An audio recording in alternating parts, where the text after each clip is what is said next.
Assalamualaikum warahmatullahi wabarakatuh. Perkenalkan, nama saya Tovan Suryono SPD.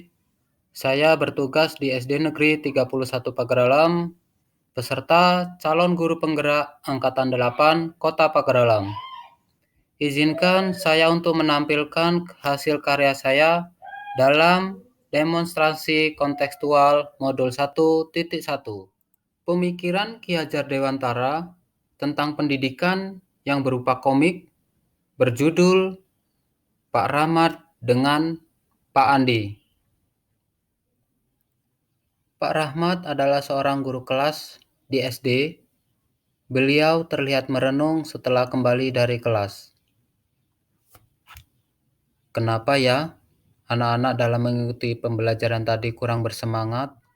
Tiba-tiba Pak Andi yang juga baru keluar dari kelas, pembelajarannya muncul. Selamat pagi Pak Rahmat. Nampaknya ada yang Bapak pikirkan.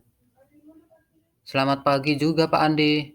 Iya nih Pak, saya lagi berpikir kenapa dalam pembelajaran tadi anak-anak kurang bersemangat. Memangnya kondisi di dalam kelas tadi bagaimana Pak?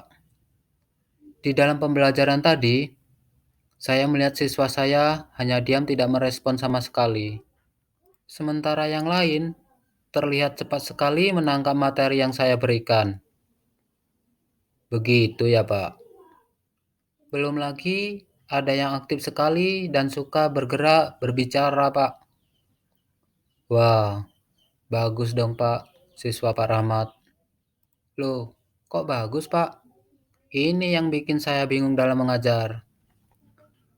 Harusnya Bapak bersyukur bisa mempunyai kelas yang beragam karakter Pak. Jadi, Bapak punya kesempatan banyak untuk mengembangkan berbagai jenis potensi siswa. Wah, saya gagal paham sama apa yang disampaikan Pak Andi. Pak Rahmat ingat dengan pemikiran Ki Hajar Dewantara tentang pendidikan? Saya ingatnya tentang semboyan pendidikan, Pak. Ing ngarsa sung tuludo, ing madya mangunkarsa, tuturi handayani. Bahwa sebagai guru kita harus mampu menjadi suri tauladan bagi siswa, mampu membangkitkan semangat serta dorongan kepada siswa kita, Pak. Nah, itu Pak Rahmat tahu. Tapi jangan lupa bahwa pendidikan itu sebagai tuntunan, Pak. Maksudnya bagaimana itu ya, Pak? Jadi, di dalam mendidik siswa, kita harus menuntun mereka berkembang sesuai dengan bakat dan potensinya masing-masing, Pak. Menurut Bapak Ki Hajar Dewantara, pendidikan itu layaknya petani sedang menanam jagung. Anak-anak diibaratkan biji-biji jagung. Jika biji jagung ditanam dengan tempat yang subur, mendapat sinar matahari dan perawatan yang baik, meskipun kualitasnya kurang baik, dapat tumbuh dengan baik. Karena perhatian dan perawatan secara tangan dingin Pak Tani. Begitu sebaliknya. Menurut pemikiran filosofi Ki Hajar Dewantara, salah satu cara efektif untuk memahami sebuah konsep yang rumit, filosofi Ki Hajar Dewantara mengenai asas trikon dapat dilambangkan sebagai sistem tata surya, di mana Muri digambarkan sebagai planet yang mengorbit pada matahari yaitu simbol nilai kemanusiaan. Dalam garisnya masing-masing, setiap planet berevolusi dengan kecepatan yang berbeda-beda, namun tak pernah berhenti bergerak.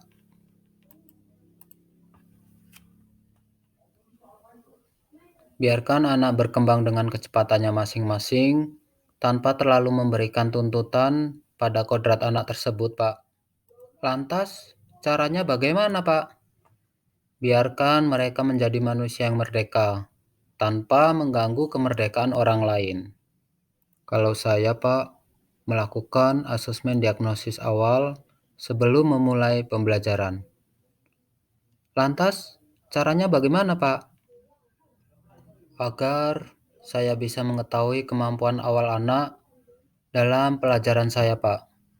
Selain itu, saya mengerti gaya belajar yang cocok untuk masing-masing anak. Berdasarkan hasil analisis tersebut, Saya berharap bisa memberikan tuntunan yang baik dan sesuai dengan pribadi anak-anak dalam proses pembelajaran, Pak. Alhamdulillah, dapat ilmu baru saya, Pak. Iya, Pak, sama-sama. Saya juga masih belajar, Pak. Dalam pembelajaran, saya menggunakan berbagai sumber, model pembelajaran yang kooperatif. Untuk pembelajarannya, bagaimana, Pak? Di sekolah kita kan sudah ada Chromebook bantuan dari pemerintah, Pak. Bisa kita manfaatkan untuk media pembelajaran. Betul juga, Pak, bahwa saya menggunakan pendekatan atau pembelajaran digital seperti game, video, animasi, kuis. Saya coba membagi link Google Form untuk melatih menjawab soal online, Pak. Jadi, pembelajaran yang dilakukan Pak Andi bervariasi ya. Yang menarik buat saya, Pak, memangnya tidak mengapa anak-anak dibiarkan memakai Google Form, Pak? Jelas tidak apa-apa, Pak. Kita sebagai guru harus mengikuti perkembangan zaman. Kita harus menyesuaikan dengan zamannya siswa kita, Pak. Sehingga anak-anak juga nantinya mempunyai keahlian yang memang dibutuhkan pada zamannya mereka. Tapi jangan lupa tetap arahkan dan ingatkan anak untuk tetap berlaku sesuai dengan kebudayaan di sini, Pak. Baik, Pak. Hal tersebut sesuai dengan kodrat alam dan kodrat zaman. Boleh lihat tugas yang Bapak berikan kepada mereka enggak, Pak? Boleh, Pak Rahmat. Sebentar ya, saya carikan. Nah, ini salah satu aplikasi Google Form. Nanti di sini linknya bisa saya bagikan ke mereka. Ini adalah sebuah ilustrasi siswa sedang mengerjakan soal online dengan menggunakan Google Form. Dan ini contoh tugas atau soal yang ada di Google Form.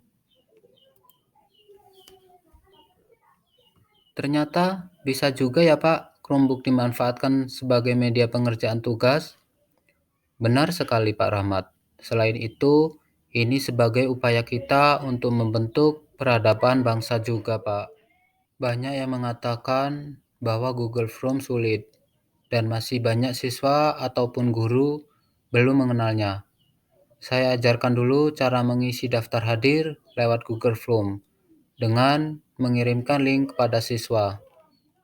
Selain itu juga, pendidikan merupakan wadah terjadinya interaksi pengajaran, di mana kebudayaan dari suatu masyarakat akan terbentuk. Pada akhirnya, pendidikan merupakan fondasi dari terbentuknya perbedaan suatu bangsa. Jadi, langkah konkretnya di dalam kelas bagaimana, Pak?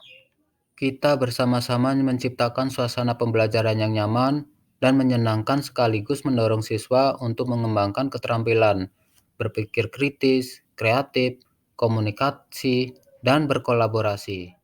Caranya ya dengan menggunakan pembelajaran yang inovatif, gunakan juga sebagai sumber belajar terutama budaya dan lingkungan kita, seperti hablum minallah, hablum minannas, dan hablum minalalam, Pak. Menjaga hubungan dengan Allah, dengan sesama manusia, dan alam ya, Pak. Karena muara akhir dari pendidikan itu kan perubahan budi pekerti anak-anak, Pak. Tak lupa juga gunakan teknologi sebagai pendukung pembelajaran kita, Pak. Untuk media dan tugas ya, Pak. Benar, Pak. Agar tercipta merdeka belajar. Alhamdulillah, saya dapat pencerahan setelah berbincang dengan Pak Andi. Nanti sering-sering kita berkolaborasi melakukan refleksi pembelajaran ya, Pak. Insya Allah, siap, Pak. Kalau begitu, saya mau mempersiapkan asesmen diagnosis dulu, Pak. Terima kasih banyak ya, Pak. Sama-sama, Pak. Semangat dan salam bahagia. Thank you. Terima kasih. Wassalamualaikum warahmatullahi wabarakatuh.